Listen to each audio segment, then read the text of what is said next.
شرع لكم من الدين ما وصى به نوحا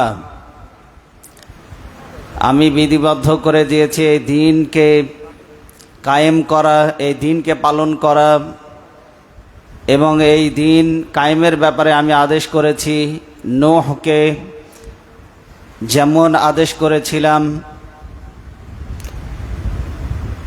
নূহের প্রতি, ঠিক তেমনি আদেশ করছি হে মুহাম্মদ সাল্লাল্লাহু আলাইহি ওয়াসাল্লাম তোমার প্রতি। এই একই আদেশ আমি দিয়েছিলাম ওমা ওয়াসাইনা বিহি ইব্রাহিম, ইব্রাহিম নবীকে আমি এই আদেশই দিয়েছিলাম দিন কায়েম করো। ও মুসা ও ঈসা, মুসাকেও এই দায়িত্ব দিয়েছিলাম, ঈসা আলাইহিস সালাম তাকেও এই দায়িত্ব দিয়েছিলাম দিন কায়েম করো। আনাকিমুদ্দিন, দিন কায়েম করো, ওয়ালা তাতাফাররাকু ফি, কিন্তু এই দিন কায়েম করতে গিয়ে কোনো মতভেদ, কোনো মতপার্থক্য করো না। এই নির্দেশ কার? কারণ বিভিন্ন ছোটোখাটো বিষয় নিয়ে, মাসলা মাসাইল নিয়ে, বিভিন্ন রাজনৈতিক দর্শন নিয়ে আমাদের মধ্যে মতভেদ, মতানৈক্য আছে না নাই? ধর্মীয় বিভিন্ন বিষয়াদিতে আমাদের ওলামায়ে কেরামদের মধ্যে মাযহাব ভিত্তিক বিভিন্ন ভিন্নতা আছে না নাই? কেউ আমিন জোরে বলার পক্ষে, কেউ ধীরে বলার পক্ষে, কেউ নাভির উপরে হাত বাঁধে, কেউ নাভির নিচে হাত বাঁধার পক্ষে।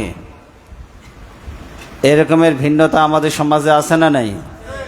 কিন্তু আল্লাহ একটা বিষয়ে মতভেদ করতে নিষেধ করেছেন। তিনি বলছেন দিন কায়েম করো সবাই মিলে সম্মিলিতভাবে, এ ক্ষেত্রে কোনো মতভেদ মতপার্থক্য করো না। এই নির্দেশটা কার? দিন শব্দটি কোরআনে কারিমে 4টি অর্থে ব্যবহৃত হয়েছে। কয়টি অর্থে? এক নম্বরে হচ্ছে দিন শব্দের অর্থ হচ্ছে প্রতিদান বা বদলা, যেমন মালিক ইয়াউমিদ্দিন, প্রতিদান দিবস। কিয়ামতের দিনকে আল্লাহ বলছেন প্রতিদান দিবসের মালিক তিনি। কাল্লা বাল তুকাযযিবুনা বিদ্দিন, এখানে দিন বলতে বোঝানো হয়েছে বদলা বা প্রতিদান। 2 নম্বর অর্থ হচ্ছে আনুগত্য। দিন শব্দের অর্থ কি বলুন? আল্লাহ বলছে আফা গায়রা দীনিল্লাহি ইয়াবগুন ওয়ালাহু আসলামা মান ফিস সামাওয়াতি ওয়াল আরদি তাওআন ওয়া কারহা, তোমরা কি আল্লাহর দেওয়া জীবন বিধান বাদ দিয়ে, আল্লাহর দেওয়া এই দিন বাদ দিয়ে অন্য কোনো দিন অনুসন্ধান করছো? অথচ আকাশ এবং জমিনে যা কিছু আছে সব কিছু আল্লাহর সামনে মাথা নত করে দিয়েছে। কোন সুবহানাল্লাহ। মাথা নত করে দিয়েছে, তাওআন ওয়া কারহা, ইচ্ছাই নত করেছে, অনিচ্ছাই নত করেছে।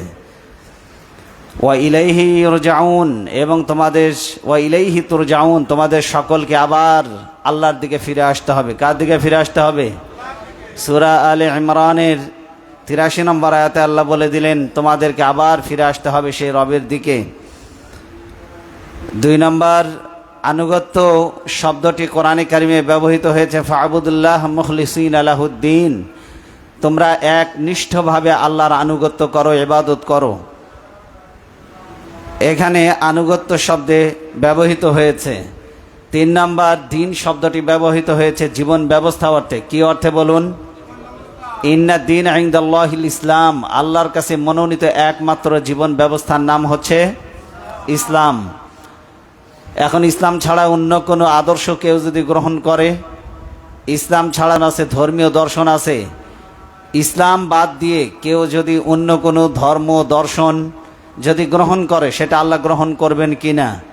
আল্লাহ বলছে না, ওমাই ইয়াবতাগি গায়রাল ইসলাম, ইসলাম বাদ দিয়ে অন্য কোনো দর্শন, মতবাদ, ইজাম অথবা অন্য কোনো ধর্ম কেউ যদি গ্রহণ করে, ফালাই ইয়াকবালা মিনহু, কখনোই সেটা তার কাছ থেকে গ্রহণ করা হবে না।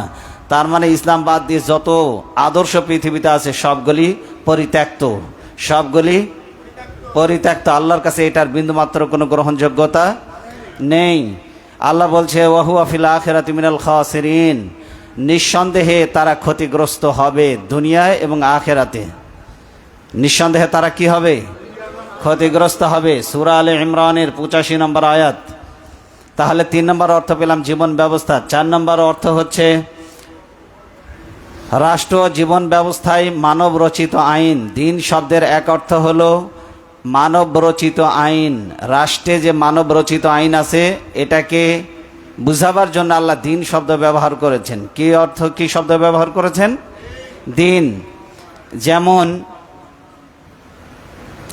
কাফের বেঈমানেরা তারা মুহাম্মদ সাল্লাল্লাহু আলাইহি ওয়াসাল্লামকে একটা প্রস্তাব দিয়েছিল যে তুমি আমাদের যে লাত আছে, মানাত আছে, উজ্জা আছে, হুবল আছে, ইসাফ আছে, নাইলা আছে, ওয়াদ আছে, সুয়া আছে, ইয়াগুস আছে, ইয়াউক আছে, নাসার আছে, এই সমস্ত দেব দেবীদেরকে তুমি মাসখানেক পূজা করবে, তাদের সামনে মাথা নত করবে, আর আমরাও পরবর্তী 1 মাস তোমার রবের সামনে গিয়ে মসজিদে মাথা নত করব, সেজদা দিব। ধর্মটাকে আমরা ভাগাভাগি করে নিই। আল্লাহ সুবহানাহু ওয়া তাআলা আয়াত নাযিল করে বললেন, লাকুম দীনুকুম ওয়ালিয়া দীন, তোমরা তোমাদের দিনের মধ্যে থাকো, আমরা আমাদের দিন নিয়ে থাকি। 1 সেকেন্ডও একজন মুমিনের জন্য, মুসলমানের জন্য দিন ইসলামের বাইরে যাওয়ার কোনো সুযোগ নেই। সূরা কাফিরুনের 6 নম্বর আয়াত আল্লাহ বলে দিয়েছেন। সূরা গাফিরের 26 নম্বর আয়াতে আল্লাহ বলছেন, ফেরাউন মুসা আলাইহিস সালামকে লক্ষ্য করে বলেছিল, ওয়াকালা ফিরআউনু দারুনি আকাতুল মুসা, ফেরাউন বলেছিল আমাকে ছেড়ে দাও, আমি মুসাকে হত্যা করব। কারণ কি? মুসা আলাইহিস সালাম ফেরাউনের কি পাকা ধানে মই দিয়েছিল? কথা বলতে হবে। হালের গরু পিটাই মেরেছিল? দোকানে বাকি খেয়ে টাকা দেয় নাই? কি কারণে? ওয়ালিয়াদউ রাব্বাহু ইন্নী আখাফু আন ইউবাদদিলা দীনাকুম, আল্লাহ বলছে সে তার রবকে যেন আহ্বান করে। কারণ ইন্নী আখাফু আন ইউবাদদিলা দীনাকুম, আমি ভয় করি যে মূসাকে যদি আমি জীবিত রাখি তাহলে সে আমার পুরো রাষ্ট্রীয় সিস্টেমটাকে সে পরিবর্তন করে দেবে। বাতিলের বড় ভয় নবীদেরকে, কারণ তারা যদি জীবিত থাকে তাহলে তাদের বাতিল যে ধর্ম দর্শন, বাতিল যে রাষ্ট্রীয় আদর্শ তারা চালু করেছে, সবগুলিকে পরিবর্তন করে আল্লাহর দেওয়া জীবন বিধান সেখানে কায়েম করবে। এটাই হলো বাতিলের সবচাইতে বড় ভয়। এই জন্য বাতিলরা নিজেরা যারা ব্যক্তিগত জীবনে ইসলাম পালন করে, বাতিলরা তাদের টার্গেট নয়, বরং ওই সমস্ত ব্যক্তিরা বাতিলের টার্গেট যারা ব্যক্তিগত জীবনে ইসলাম পালন করে এবং ইসলাম দিয়ে সমাজ এবং রাষ্ট্রকে তারা বিনির্মাণ করতে চায়, এরা হলো বাতিলের টার্গেট।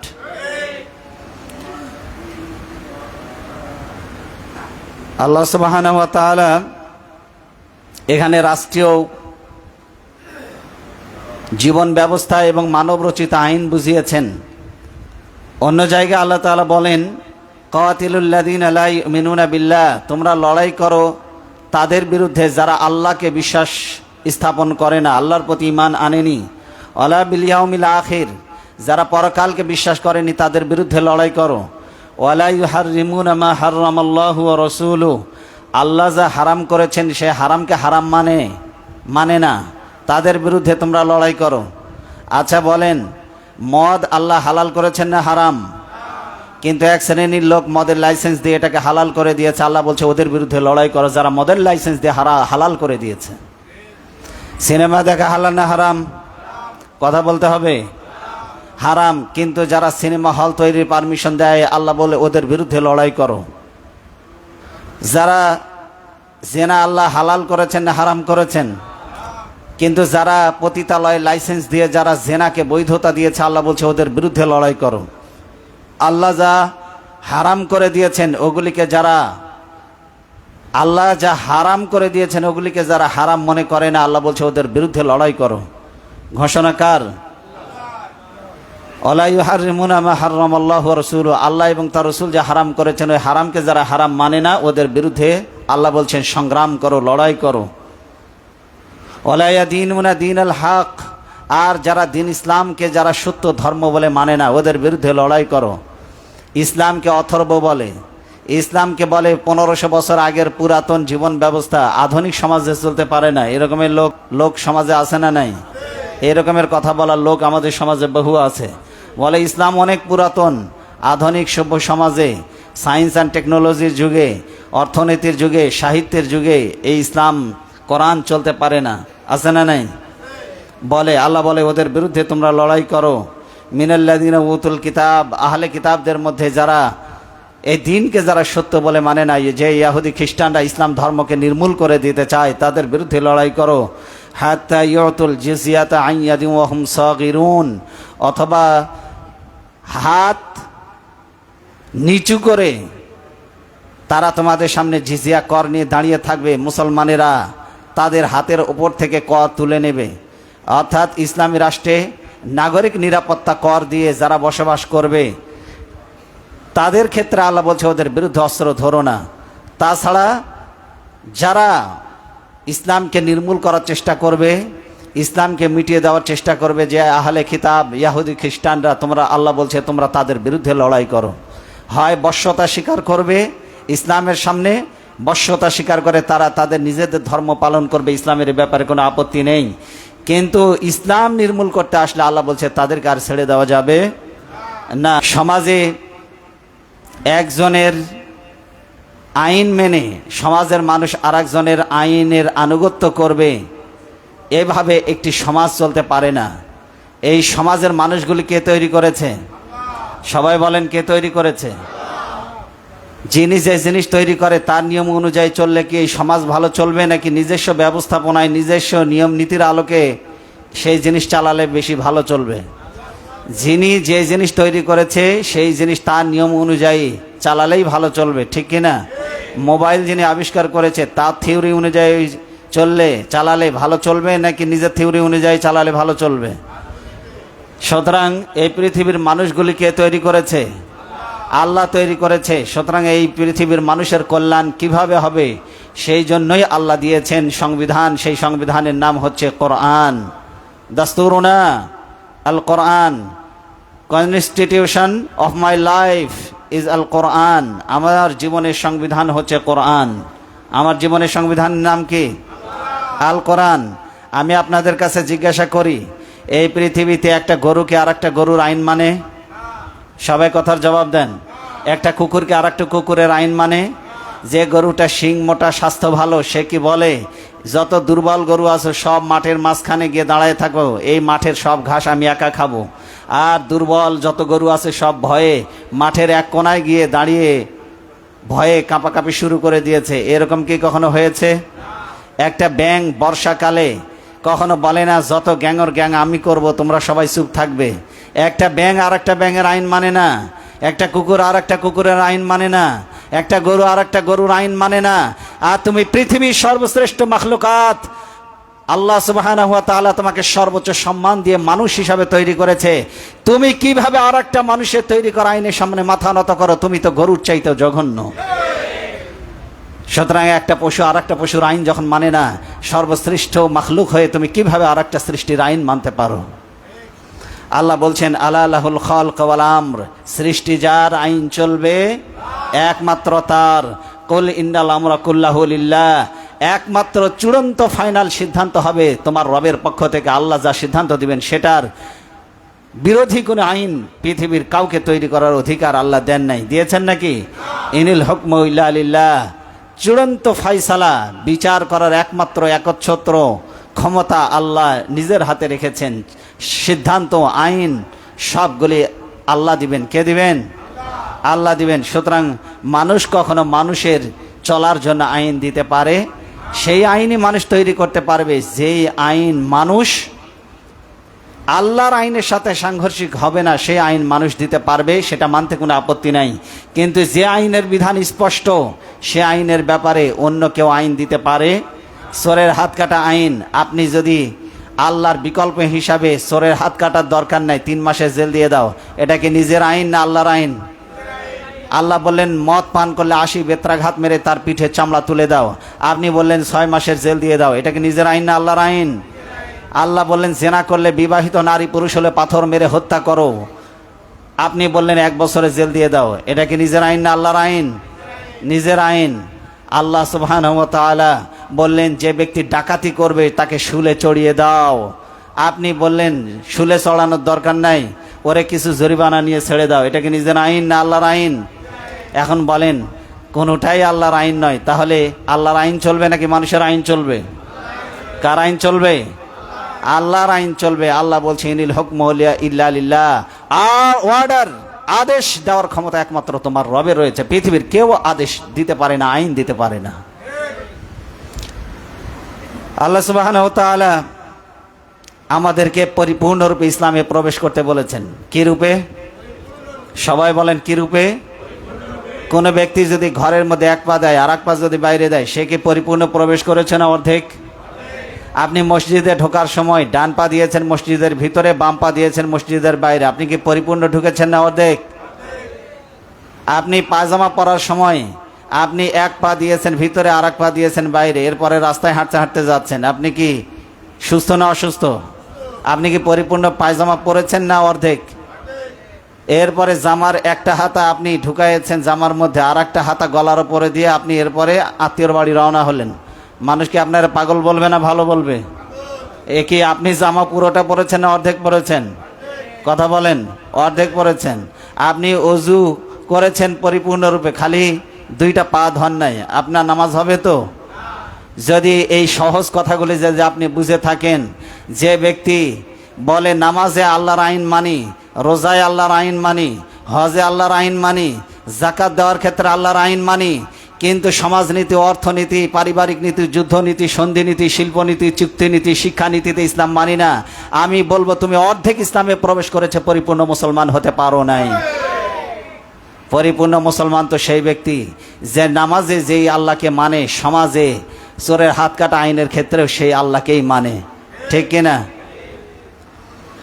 আল্লাহ বলছেন যারা আংশিক ইসলাম পালন করবে তাদের ব্যাপারে আল্লাহর ঘোষণা শুনুন। আল্লাহ আগে সতর্ক করে দিচ্ছেন, তারপরে ফাইনাল সিদ্ধান্ত জানিয়ে দিলেন। আল্লাহ সতর্ক কি করলেন? ইয়া আইয়ুহাল্লাযীনা আমানু দুখুলু ফিস-সিলমি কাফা, হে ঈমানদারগণ তোমরা পরিপূর্ণরূপে ইসলামে প্রবেশ করো। কি রূপে? সবাই বলেন কি রূপে? পরিপূর্ণরূপে ইসলামে প্রবেশ করো। যদি পরিপূর্ণরূপে ইসলামে প্রবেশ না করো তাহলে আমি আল্লাহর পক্ষ থেকে আজর, পুরস্কার, রিওয়ার্ড তোমরা পাবে না। আচ্ছা বলেন, অজু করেছেন, সব ধুয়েছেন, কিন্তু এক পা ধন নাই, এরপরে নামাজ পড়লেন, সব পাবেন কত ভাগ? কথা বলেন। কেন? আপনি তো সব ধুয়েছেন, খালি এক পা ধন নাই। অজু হয়েছে? অজু হয় নাই। আপনি জোহরে 4 রাকাত ফরজ নামাজে আপনি 4 রাকাত পড়েছেন, আত্তাহিয়াতুতে বসার আগেই আপনি সালাম ফিরাই দিয়ে চলে গেছেন, খালি আত্তাহিয়াতু, দরুদ শরীফ, দোয়া মাসুরা, সেই বৈঠকটা করেন নাই, সব কত পার্সেন্ট পাবেন? 3 রাকাত পড়েছেন, 1 রাকাত বাদ দিয়েছেন, সওয়াব তো হিসাব অনুযায়ী 4 রাকাত পড়লে 100 ভাগ সওয়াব, 3 রাকাত পড়লে 75 ভাগ সওয়াব পাওয়ার কথা। আপনি বলেন 3 রাকাত পড়ে সালাম ফিরাই দিয়েছেন জোহরের নামাজ, সওয়াব পাবেন কত পার্সেন্ট? কেন পাবেন না? 3 রাকাত তো পড়েছেন আপনি। আরে ভাই, 3 রাকাত পড়েছেন, 75 ভাগ সওয়াব তো পাওয়ার কথা। 1 ভাগ পড়লে 25 ভাগ, 2 ভাগ পড়লে 50 ভাগ, 3 ভাগ পড়লে 75 ভাগ, সওয়াব পাবেন না? আপনি সহজ কথাটা বুঝলেন। 4 রাকাত নামাজ পরিপূর্ণ না করলে নামাজ আদায় হয় না। রাজনীতি, অর্থনীতি, সমাজনীতিতে ইসলাম না মেনে শুধু নামাজে ইসলাম পালন করলেও ইসলাম মানা হয় না। কথা কি বুঝতে পেরেছেন আমার? এই কথাটা কার? আল্লাহ বলছে উদখুলু ফিস-সিলমি কাফা, পরিপূর্ণরূপে ইসলামে প্রবেশ করো। ওয়ালা তাত্তাবিউ খুতুওয়াতিশ শাইতান, শয়তানের পদাঙ্ক অনুসরণ করো না। নামাজ, রোজা, হজ, যাকাতে ইসলাম পালন করে, শিক্ষানীতিতে ইসলাম নাই, রাজনীতিতে ইসলাম নাই, সমাজনীতিতে ইসলাম নাই, অর্থনীতিতে ইসলাম নাই। আল্লাহ বলছে পরিপূর্ণ ইসলামে প্রবেশ করো নাই, তোমরা শয়তানের গোলাম। কার গোলাম? ইন্নাহু লাকুম আদুউম মুবিন। আল্লাহ বলছে শয়তান তোমাদের প্রকাশ্য দুশমন। শয়তান কি? সবাই বলেন শয়তান কি? প্রকাশ্য দুশমন। এটা বলা হয়েছে সূরা আল বাকারা 2 নম্বর সূরা 108 নম্বর আয়াত। আল্লাহ সুবহানাহু ওয়া তাআলা বলছেন সূরা আল বাকারা 2 নম্বর সূরার 85 নম্বর আয়াত। কত নম্বর আয়াত? 85। ভালো করে শুনুন। আফাতুমিনুনা বিবাদিল কিতাবি ওয়া তাকফুরুনা বিবাদ ফামা জাযাউ মান ইয়াফআলু যালিকা মিনকুম ইল্লা খিজিয়ুন ফিল হায়াতিদ দুনিয়া ওয়া ইয়াউমাল কিয়ামাতি রাদ্দুনা ইলা আশাদ্দিল আযাব। আল্লাহ বলছে যারা বলবে যে আমি আফাতুমিনুনা বিবাদিল কিতাব, আল্লাহ বলছে তোমরা কি কিতাবের কিছু অংশ মানবে, কিছু অংশকে করবে অস্বীকার? যদি এমনটি করো দুনিয়ার জীবনে তোমাদের জন্য লাঞ্ছনা রয়েছে, গজব রয়েছে, আর পরকালীন জীবনে তোমাদের জন্য বিরাট শাস্তিতে আমি তোমাদেরকে গ্রেফতার করব। কার কথা এটা? দুনিয়ার জীবনে লাঞ্ছনা, অপমান। আজ বলেন পৃথিবীতে নামাজ পড়া যত লোকের সংখ্যা পাওয়া যায় পৃথিবীতে, জিহাদ করার লোকের সংখ্যা কি তার চেয়ে কম না বেশি? অনেক কম। মানে জিহাদের স্পিড ধ্বংস হয়ে গেছে। আল্লাহ বলেন দুনিয়ার জীবনে তোমাদের জন্য রয়েছে লাঞ্ছনা। দুনিয়ার জীবনে কি রয়েছে? ইসলামকে ক্ষমতায় নিতে হবে, এই চেতনা বাংলাদেশে সহ গোটা দুনিয়ার মুসলমানদের এই চেতনা আছে না বিলুপ্ত হয়ে গেছে? নেতৃত্ব থেকে যখন সরে গেছে মুসলমানের ভাগ্যে শুধু জিল্লতি আর লাঞ্ছনা ছাড়া আর কিছু অবশিষ্ট নেই। কারণ ক্ষমতায় না থাকলে গোলামীর জাতির জীবনযাপন করতে হয়, রাজার জীবন কোনোদিন উপভোগ করা যায় না। কথা কি বুঝে আসছে? এই জন্য আমাদের শাসন ক্ষমতা ইসলামের আদলে কোরআন দিয়ে কায়েম করার দরকার আছে না নাই? বলেন আছে না নাই? যারা পরিপূর্ণরূপে ইসলাম গ্রহণ করেনি, আংশিক ইসলাম পালন করে, আল্লাহ এদেরকে বলেছেন এরা হলো মুনাফিক। এরা কি? নামাজ পড়ে মসজিদে এসে আল্লাহর হুকুম মতো, কিন্তু বাইরে গেলে আবার শয়তানের তৈরি করা আইন বাস্তবায়নের জন্য রাজনীতি করে, অর্থ দেয়, মিছিল করে, মিটিং করে, সংগ্রাম করে, জেল খাটে, গায়ের রক্ত দেয়, সব কিছু করে মানব রচিত আইন তৈরি করার জন্য, প্রতিষ্ঠা করার জন্য। আল্লাহ বলছে এরা মুনাফিক। কে বলছেন এই কথা? আল্লাহ বলছেন মুযাবযাবিনা বাইনা যালিক, এরা এদিকেও থাকে ওই দিকেও থাকে, দুই দিকে দুই কুল রক্ষা করে চলে। মসজিদে এসে আল্লাহর গোলাম, মসজিদের বাইরে গিয়ে শয়তানের গোলাম। हज भी काबा का किया गंगा का स्नान भी खुश रहे शैतान भी राज़ेरुए रहमान भी। এরা হচ্ছে সেই ব্যক্তি যারা আল্লাহকেও সন্তুষ্ট করে চলে, আবার শয়তানকেও সন্তুষ্ট করে।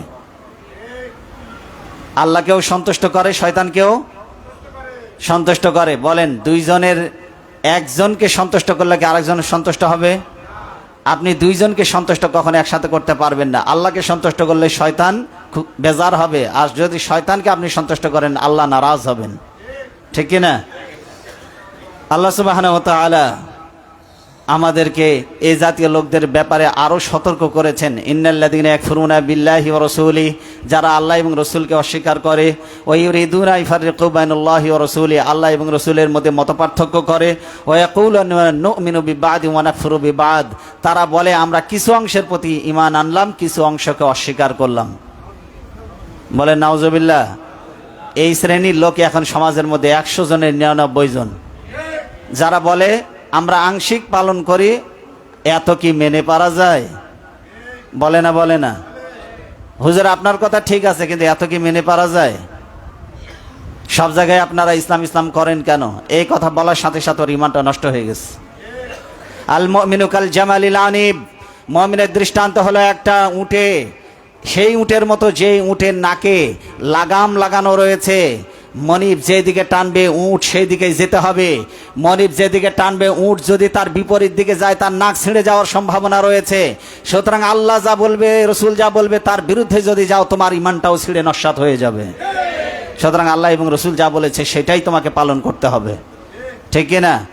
নাকে রশি লাগানো উটের মতো। রশি লাগানো উট, এটা কি স্বাধীন না পরাধীন?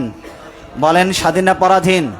পরাধীন। মালিক যেদিকে টানবে সেদিকে যাওয়া লাগবে।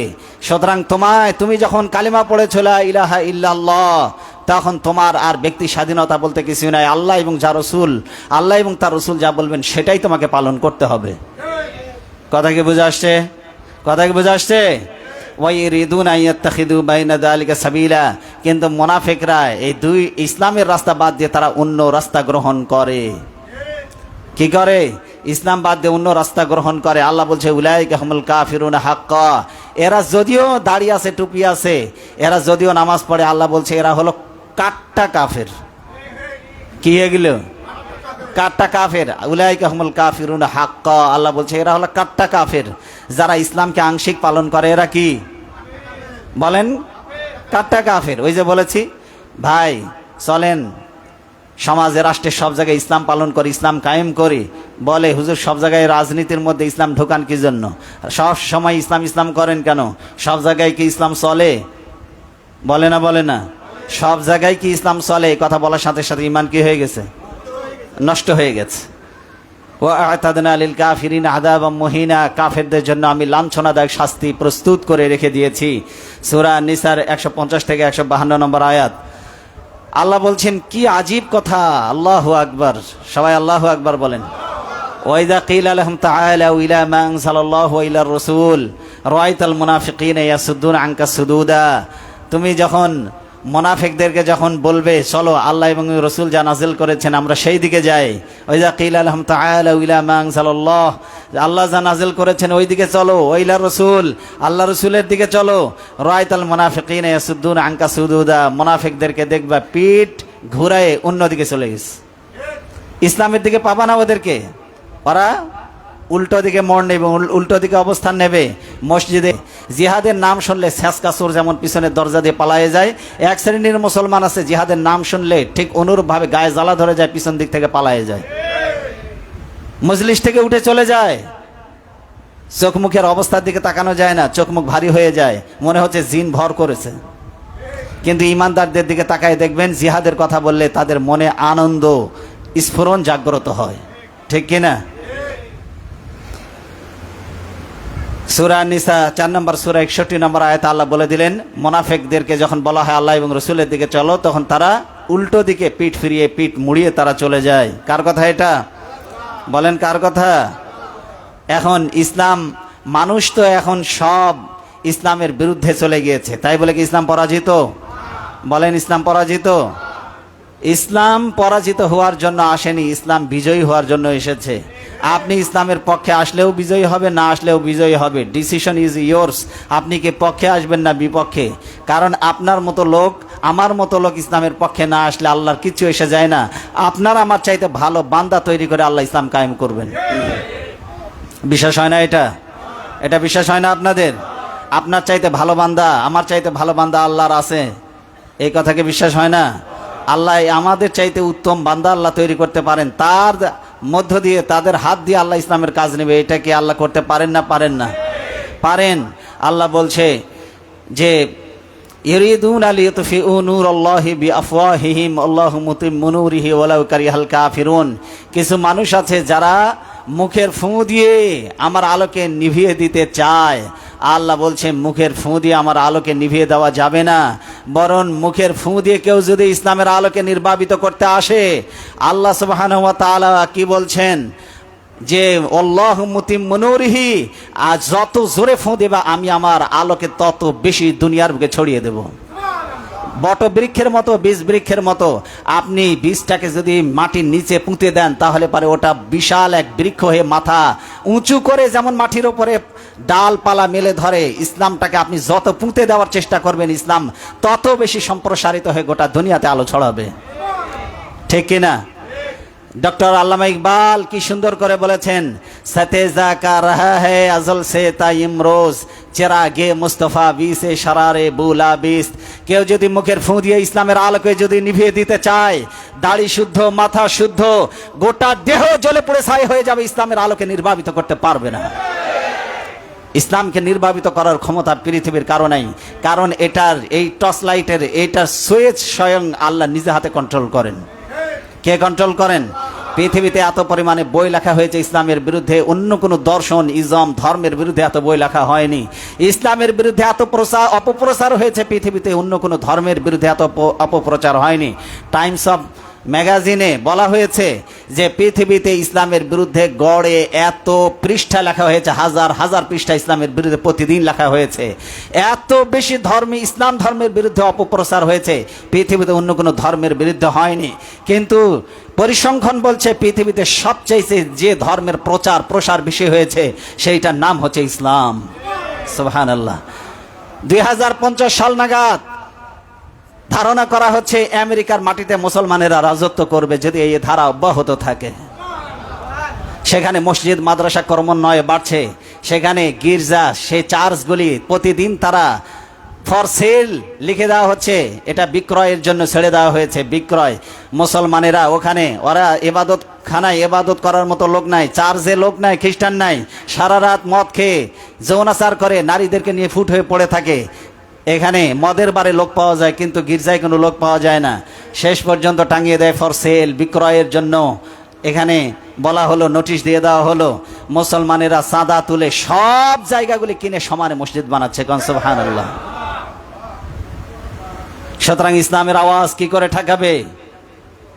ইসলামের আওয়াজকে যারা নিভিয়ে দিতে চাইবে, ডক্টর আল্লামা ইকবাল বলছেন, যদি কেউ ইসলামের আলোকে যদি নিভিয়ে দিতে চায় তাদের ব্যাপারে শুনে রাখো, ইথারে অক্সিজেনে পাহাড়ে পর্বত্র ধ্বনিত প্রতিধ্বনিত হবে, আলোড়িত হবে, আন্দোলিত হবে মুসলমানদের আওয়াজ।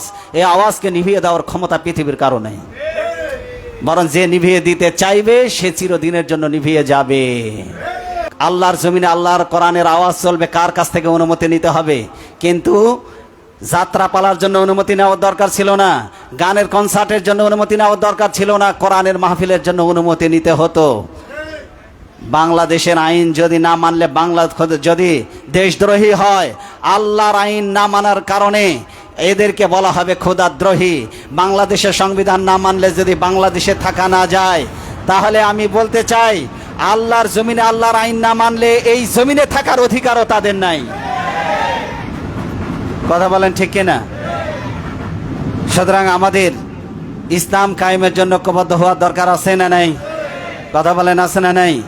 তবে এই রাস্তাটা কঠিন, এই রাস্তাটা হলো পিচ্ছিল রাস্তা। ইসলাম কায়েমের পথ, এখানে ফুল সজ্জা বিছানো থাকে না, এখানে কাটা বিছানো থাকে। কিন্তু এর মধ্য দিয়েই ইসলামপন্থীদেরকে এগিয়ে যেতে হবে তার লক্ষ্য পানে, ঠিক কিনা? দৌড়াতে হবে লক্ষ্যের দিকে। যদি দৌড়াতে যদি দৌড়ানোর শক্তি না থাকে, হাঁটতে হবে। হাঁটার শক্তি যদি মন্দ হয়ে যায়, হামাগুড়ি দিয়ে সামনে চলতে হবে। হামাগুড়ি দিয়ে আর শক্তিও যদি না থাকে, তাহলে লক্ষ্য পানের দিকে গড়ায়ে যেতে হবে। গড়ানোর শক্তিও যদি না থাকে, লক্ষ্য পানের দিকে এগিয়ে যেতে হবে। তারপরেও উদ্দেশ্য থেকে এক চুল পরিমাণ ইসলাম কায়েম হওয়ার আগ পর্যন্ত ঘরে ফিরে থাকার সুযোগ নেই। সুতরাং তোমাদের তো উচিত ছিল প্রয়োজনে ফাঁসির কাষ্ঠে ঝোলা, কিন্তু বাতিলের সাথে আপোষ না করা। কথা বলেন ঠিক কিনা? এই জন্য বলেছি ইসলাম হলো কণ্টকাকীর্ণ পথ। এই পথে কখনো ফুল সজ্জা বিছানো থাকে না। এই পথে চলতে গেলে ফাঁসি হবে, জেল হবে, হত্যা হবে, শহীদ হবে। এটা জেনে শুনে এ পথে আসতে হয়। কথা বলেন ঠিক কিনা? এই যে আপনার যশোরে বড় 10তলা টাওয়ার আছে না নাই? নাম কি? জাবের ইন্টারন্যাশনাল। আরো যে 10তলা ভবন আছে, 15তলা ভবন আছে, এর চাইতে বড় বড় ভবন 20তলা ভবনও পর্যন্ত ঢাকা শহরে আছে। আপনারা বলেন যে ইটগুলি মাটির নিচে গেল, এই ইটগুলি যদি মিছিল করতো, আমরা কেউ মাটির তলায় যাব না, সবাই থাকবো উপরে, তাহলে কি এই বিল্ডিং তৈরি হতে পারতো? এই বিল্ডিং তৈরি করতে গিয়ে হাজারো ইটকে পুড়ে যেতে হয়েছে, হাজারো ইটকে মাটির নিচে যেতে হয়েছে, হাজারো ইটকে ভেঙে টুকরা টুকরা হতে হয়েছে। এরপরে সুন্দর একটা বিল্ডিং তৈরি হয়েছে। যারা ইসলামী রাষ্ট্রের ভিত্তি আগামী দিনে দেখতে চান বাংলাদেশে, ইসলাম কায়েম হোক, ইসলামের পতাকা পথ করে উড়ুক, এইটা যারা চান, পোড়া ইটের মতো অসংখ্য মানুষকে জেলখানায় পুড়ে পুড়ে মরতে হবে। হাজারো ইটের মতো মাটির তলায় শহীদ হয়ে দাফন হয়ে যেতে হবে। এরপরে গায়ের রক্ত দিতে হবে। এর ওপরে ইসলামের ইমারত, ইসলামের প্রাসাদ, ইসলামের বিল্ডিং নির্মাণ হয়ে যাবে। ঠিক না? হযরত খাব্বাব বিন আরাত রাদিয়াল্লাহু তাআলা আনহু, তিনি নবীজি সাল্লাল্লাহু আলাইহি ওয়াসাল্লামের কাছে এসে বললেন, শাকাউনা ইলা রাসূলিল্লাহ সাল্লাল্লাহু আলাইহি ওয়াসাল্লাম ওয়া হুয়া মুতাওয়াসসাদুন লাহু বুরদাতুন ফি জিল্লিল কাবা। তিনি বলেন, আমি রাসূলুল্লাহকে খুঁজতে লাগলাম। নবীজি সাল্লাল্লাহু আলাইহি ওয়াসাল্লামকে খুঁজতে খুঁজতে আমি কাবার চত্বরে পেলাম। নিজের হাত মাথার তলে দিয়ে তিনি শুয়ে আছেন। আমাকে দেখলে নবীজি আমাকে দেখে উঠে বসলেন। নবীজি সাল্লাল্লাহু আলাইহি ওয়াসাল্লামের কাছে আমি বললাম, আলা তাস্তাগফিরু লানা, আলা তাদউল্লাহ লানা ইয়া রাসূলুল্লাহ, হে আল্লাহর রাসূল, আপনি কি আমাদের জন্য সুপারিশ করবেন না? আপনি কি আমাদের জন্য আল্লাহর কাছে সাহায্য প্রার্থনা করবেন না? মার খেতে খেতে আমরা শেষ হয়ে গেলাম। ওরা আমাদের খাব্বাব তাকে, ওরা আমাদের খোবাইবকে, ওরা আমাদের বেলালকে, ওরা আমাদের আম্মারকে, ওরা আমাদের সুমাইয়াকে লজ্জা স্থানের মধ্যে বর্ষা নিক্ষেপ করে লজ্জা স্থানটাকে ফোঁড় করে শহীদ করে দিয়েছে। হজরতে বেলালকে উটের পায়ের সঙ্গে রশি দিয়ে বেঁধে উটকে তাড়াই দিয়েছে। হজরতে খাব্বাবকে আগুনের উপরে শুইয়ে জ্বলন্ত অগ্নি কুণ্ডলী, পিঠের চামড়া পুড়ে, মাংস পুড়ে, রক্তগুলি গলে গলে, ওই চর্বিগুলি গলে গলে আগুনগুলি নিভে গেছে।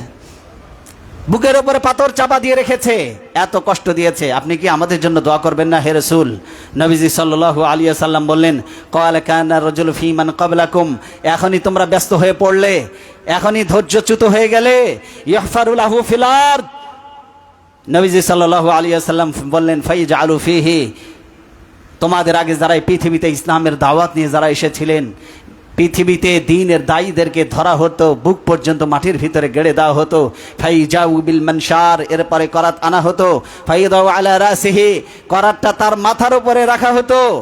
আল্লাহর রসুল বলছেন ফাইশাক্কু বিইসনাতাইন, করাতটা মাথার উপরে রেখে চিরে চিরে কাঠ যেমন দুই টুকরা করে, জীবন্ত একটা মানুষকে করাত দিয়ে কেটে দুই টুকরা করে দিত। এত সহজে ইসলাম আসে নাই। ইসলাম এসেছে জান দিয়ে, মাল দিয়ে। সাহাবীদের রক্তের উপর ইসলাম প্রতিষ্ঠিত হয়েছে। আঙ্গুর বেদনার সবরি কলার উপর ইসলাম আসেনি, জান দিয়ে, মাল দিয়ে, রক্ত দিয়ে, মুজাহিদের রক্তের উপর ইসলাম প্রতিষ্ঠিত হয়েছে। সুতরাং আজও ইসলাম কায়েম করতে গেলে রক্তের দরকার আছে না নাই? কারণ রক্ত হলো, আমি বলি পানি যেমন বেড়ে ওঠার জন্য যেমন গাছে পানি দরকার হয়, বেড়ে ওঠার জন্য, গাছ বেড়ে ওঠার জন্য যেমন সারের দরকার হয়, আমি বলি বাইক চালানোর জন্য যেমন পেট্রোলের দরকার হয়, গাড়ি চালানোর জন্য যেমন পেট্রোলের দরকার হয়, ইঞ্জিনের দরকার হয়, অকটেলের দরকার হয়, ঠিক অনুরূপভাবে ইসলামী শাসন যারা চান, ইসলামী রাজত্ব যারা কায়েম করতে চান, শহীদের রক্ত হলো ইসলামের বট বৃক্ষের জন্য ওইরূপ সারের মতো কাজ হয়ে যায়, পানির মতো কাজ হয়ে যায়, পেট্রোলের মতো কাজ হয়ে যায়। যেখানে শহীদের রক্ত পড়বে সেই জায়গায় ইসলামকে আল্লাহ বিজয়ী করে দেবেন। ইসলাম জিন্দা হতি হয় হার কারবালা কে বাদ, ইসলাম জীবিত হয়েছে প্রত্যেক রক্তের উপরে প্রতিষ্ঠিত হয়েছে। যেখানে রক্ত পড়েছে সেখানে ইসলাম বিজয়ী হয়েছে। কথা বলেন ঠিক কিনা? সুতরাং আগামী দিনেও যদি ইসলামকে বিজয়ী করতে চাই, নবীজি সাল্লাল্লাহু আলাইহি ওয়াসাল্লাম বললেন, শোনো, শুধু করাত দিয়ে চিরে জীবিত মানুষটিকে দ্বিখণ্ডিত করা হয়নি, আরো কি করা হয়েছে? ওয়াইম শাতু বি আমশাতিল হাদিদ, লোহার চিরুনি মাথার উপরে রেখে তাদের চামড়াকে, গোশতকে হাড্ডি থেকে আলাদা করে ফেলা হতো চিরুনি দিয়ে, লোহার চিরুনি দিয়ে। এরপরে কি করা হতো? মা দুনা লাহমিহি মিন আযামিন ওয়া আসাবিন, হাড্ডি আর চামড়া, গোশত আর হাড্ডি দুটোকে আলাদা করে ফেলা হতো। চামড়া গোশত থেকে আলাদা, গোশতকে হাড্ডি থেকে আলাদা করে ফেলা হতো। আল্লাহ রসুল বলেন মা ইয়াসুদ্দুহু যালিকা আন দীনি, এত কষ্ট দেওয়ার পরেও দ্বীনের দায়ীদেরকে এক চুল পরিমাণ আল্লাহর রাস্তা থেকে তারা সরাতে পারে নাই। সুতরাং ওই রকমের ইমানদার লাগবে যারা মৃত্যুর আগ পর্যন্ত এক সেকেন্ডের জন্য বাতিলের সামনে মাথা নত করে নাই। সুতরাং আমরা বলতে চাই, বড় বড় বাঘগুলি আজকে দুনিয়া থেকে চলে গেছে। আমরা যারা ছোট ছোট বাঘ আছি, বড় বড় বাঘের পদচারণায় এক সময় বন কেঁপে কেঁপে উঠতো, কিন্তু বড় বড় বাঘগুলি দুনিয়া থেকে চলে গেছে। আমরা যারা ছোট ছোট বাঘের বাচ্চা আছি, আমরাও বাঘ, ওরাও ছিল বাঘ। বাঘের বাচ্চাগুলিও একদিন বড় হয়ে বড় বড় বাঘ হয়ে বন কাঁপাবে। সুতরাং আজকে যারা দিন ইসলামের কর্মী আছে, আগামী দিনে ইসলাম বিজয়ের ঝান্ডা তারা চলে গেছে, রেখে যাওয়া অসমাপ্ত দায়িত্ব আমরা পূরণ করবো ইনশাআল্লাহ। রাজি আছেন? এই মর্যাদা এবং অতিরিক্ত সম্মান আল্লাহ দিন বিজয়ের কাফেলায় যারা অংশগ্রহণ করবে, আল্লাহর পক্ষ থেকে বাড়তি মর্যাদা এবং সম্মান তাদের জন্য অপেক্ষা করছে। কিন্তু এই দায়িত্ব পালনে যারা ব্যর্থ হবে, ইল্লা তাফআলুহু তাকুন ফিতনাতুন ফিল আরদি ওয়া ফাসাদুন কাবীর, বিরাট বিপর্যয়, মুসিবত এবং ভাঙন তোমাদের সামনে অপেক্ষা করছে। সুতরাং স্বৈরাচার বিদায় হয়েছে, স্বৈরাচার পৃথিবীতে আর বাংলার জমিনে যারা কোনোদিন ফিরতে না পারে, সেই জন্য আমাদের ঐক্যবদ্ধ থাকার দরকার আছে না নাই? আমি বলেছি ফেরাউন একবার পতন হয়েছে, আর কোনোদিন মিশরের রাজত্বে ফিরতে পারে নাই। নমরুদ পতন হয়েছে, কোনোদিন রাজত্বে ফিরতে পারে নাই। আবু জেহেল, আবু লাহাব পতন হয়েছে, কোনোদিন রাজত্বে ফিরতে পারে নাই। এই স্বৈরাচারে পতন হয়েছে, এদের বাংলার মাটিতে আর কোনোদিন ফিরতে পারবে না ইনশাআল্লাহ, ফিরতে দেওয়া হবে না ইনশাআল্লাহ। মসজিদ মনে করেছেন আপনারা, বলবেন হুজুর রাজনীতি করতেছে না বয়ান করতেছে। রাজনীতি ছাড়া কোনোদিন ইসলাম হয় না। কি মনে করেন রাজনীতি ছাড়া কি ইসলাম হয়? ইসলাম হলো পূর্ণাঙ্গ, শুধু নামাজ রোজার নাম ইসলাম নয়। কারণ আল্লাহ বলছে ওয়াজআলনাহুম আইম্মা, সব নবীদেরকে আমি নেতা বানিয়েছি। নবীরা হবে নেতা, মসজিদের ইমাম যিনি হবে তিনি হবেন প্রেসিডেন্ট। যিনি নামাজ পড়ানোর যোগ্যতা রাখে, মুসলমান দেশের কান্ট্রির লিডার হবে সেইটা। সূরা ফাতিহা পড়ার যোগ্যতা নাই, সে নেতা হয়ে মাথার উপরে বসে থাকে। মসজিদে নববীর ইমাম আল্লাহ রসুল ছিলেন, আল্লাহ রসুল ছিলেন মদিনারও ইমাম। হযরত ওমর ছিলেন মসজিদে নববীর ইমাম, হযরত ওমর ছিলেন অর্ধেক পৃথিবীর প্রেসিডেন্ট। সুতরাং মুসলমান রাষ্ট্রের নেতা হবেন তিনি, জাতীয় বাইতুল মুকাররম মসজিদের খতিব হবেন যিনি। সুতরাং নামাজ পড়ার যোগ্যতা যার আছে সেই হবে মুসলমান রাষ্ট্রের ইমাম। আল্লাহ বলছে বনি ইসরাইলের লোকেরা, তাদের মধ্যে আমি কখনো নেতৃত্ব শূন্য রাখিনি। কায়ানাত বানু ইসা তাসুসুহুমুল আম্বিয়া, নবীরা আল্লাহ বলছেন বনি ইসরাইলের নেতৃত্ব দিত, রাষ্ট্র ক্ষমতায় ছিল নবীরা, বনি ইসরাইলের নেতৃত্ব দিত নবীরা। আর এখন মদখোর, গাঁজাখোর, জুয়ারি সবগুলি লুচ্ছা, লম্পট, বাটপাড়া সব জায়গায় নেতৃত্ব দিবে। আর হুজুররা বলে আমি রাজনীতি করি না। যেই হুজুর বলে রাজনীতি করি না, বুঝবেন এটা হলো টাটকা মুনাফিক। এই সব দলের কাছ থেকে ফায়দা লুটতে চায়। নবীরা সব দলের কাছ থেকে হাদিয়া পেতে চাও, এই জন্য বলো রাজনীতি করি না। তুমি কোন নবীর অনুসরণ করো? যেই নবী 10 বছর রাজত্ব করেছিলেন, মদিনায় রাষ্ট্র প্রেসিডেন্ট ছিলেন, রাষ্ট্রপতি ছিলেন, সেই নবীর উম্মত হয়ে কি করে বলো আমি রাজনীতি করি না? হযরত ওমর ছিলেন প্রেসিডেন্ট, হযরত আবু বকর ছিলেন রাষ্ট্রপ্রধান, হযরত ওসমান ছিলেন রাষ্ট্রপ্রধান, হযরত আলী ছিলেন রাষ্ট্রপ্রধান। মুসলমানরা রাষ্ট্রপ্রধান হবে না তো রাষ্ট্রপ্রধান হবে কারা? তুমি কি নবীদের চাইতে, সাহাবাই কেরাম রিদওয়ানুল্লাহ তাআলা আলাইহিম আজমাইনের চাইতে বড় সুফি সেজেছো? যারা বলে আমি রাজনীতি করি না, যেই হুজুর মঞ্চে দাঁড়িয়ে বলে, মসজিদের মিম্বারে বলে, বুঝবেন ও সব দলের কাছ থেকে হাদিয়া পাওয়ার জন্য এই কথা বলে। কারণ সব দলে, কারণ আমি যদি রাজনীতি করি এই কথা যদি বলি, তাহলে পারে অন্য দলের কাছ থেকে তো হাদিয়া পাবো না। হাদিয়ার দরকার নেই, কিন্তু হক কথা মৃত্যুর আগ পর্যন্ত বলে যেতে হবে। চাকরি থাকলো কি গেল, জীবন আছে না নাই? কারণ জীবন যিনি দিয়েছেন তার কাছে তো জীবন বিক্রি করে দেওয়া হয়ে গেছে। আল্লাহ বলছেন ইন্নাল্লাহ আশতারা মিনাল মুমিনিনা আনফুসাহুম ওয়া আমওয়ালাহুম বিআন্না লাহুমুল জান্নাহ। আমি মুমিনের জান মাল কিনে নিয়েছি, বিনিময়ে আমি তাকে জান্নাত দিয়ে দিয়েছি। সুতরাং যার কাছে জীবন বিক্রি হয়ে গেছে তার ইচ্ছা মতোই চলবো আমি। তোমার ইচ্ছা মতো কি বলবো আর না বলবো সেটা তোমার নিয়ন্ত্রণ করার অধিকার নেই। কথা কি বোঝা আসছে? আল্লাহ যে জীবন মাল কিনে নিয়েছে, আমাদের সামনে কোনোদিন বলছে, আমাদের সাথে চুক্তি করছে? তার মানে আল্লাহ বুঝাতে চাইলো জান মাল আমার কাছে বিক্রি না করে মুমিন হতে পারবি না। তোর জানটাও আমার, আমার জন্য স্লোগান দিবি, আমার কোরআন প্রতিষ্ঠার জন্য আন্দোলন করবি, আমার জান নিয়ে তুই মানুষের তৈরি করা আইনের জন্য লড়াই করেছিস, মরে দেখ, তারপরে তোর ব্যবস্থা আমি করব। তোর মাল আমি দিয়েছি, সম্পদ আমার, আর তুই বাতিলের জন্য টাকা খরচ করিস, ইসলামের জন্য একটা টাকা খরচ করতে পারিস না, মরে দেখ, তারপরে তোর ব্যবস্থা আমি করব। কথা কি বোঝা আসছে ভাই? কথা কি বোঝা আসছে? এই জন্য ইন্না সালাতি ওয়া নুসুকি ওয়া মাহইয়ায়া ওয়া মামাতি লিল্লাহি রাব্বিল আলামিন। আমার জানটাও আমার, মৃত্যুটাও আমার, আমার বেঁচে থাকা, আমার নামাজ, আমার কোরবানি সব কার জন্যে? এই জন্য কোরআনের কোরআনের রাষ্ট্র কায়েমের জন্য আমার মাল খরচ হবে, আমার চেষ্টা, আমার জীবনটাও উৎসর্গ হয়ে যাবে আল্লাহর জন্য। রাজি আছি? রাজি আছি সবাই? আল্লাহ আমাদের সবাইকে সেই তৌফিক দান করুন, বলেন আমিন। হাযা মা ইনদাল ইলমু ইনদাল্লাহ আলাইহি তাওয়াক্কালতু ওয়া ইলাইহি উনীব।